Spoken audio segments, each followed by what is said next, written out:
flush. We're going to have a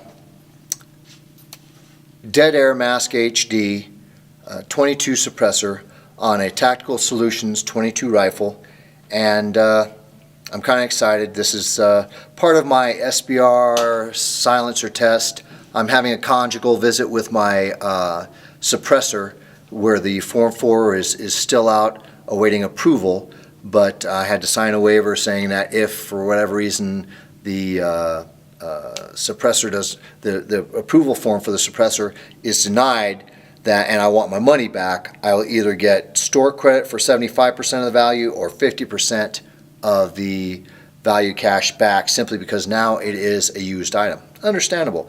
I'll just wait for the approval. Even if it's denied, I'll resubmit and just wait. I'm not in a hurry. I haven't had a home invasion yet, knock on wood, and so we'll see how it goes. We'll go ahead and do it, and we have some Ballistics gelatin that I did a couple other tests with. We'll see how far the Aguila subsonic rounds go into the Ballistics gelatin. So here we go.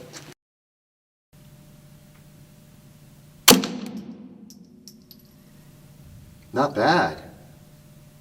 We got some pretty good penetration there. Where they?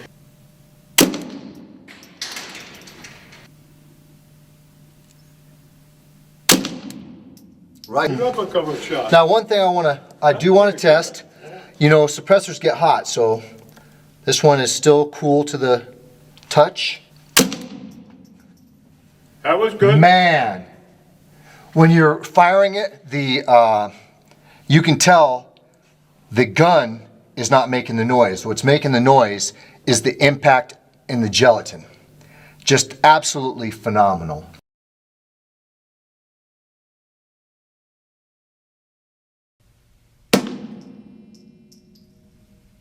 Not bad. The acoustics in here actually accentuate what little sound there is. So we're not wearing hearing protection at the minute, and there is absolutely no ringing of the ears whatsoever.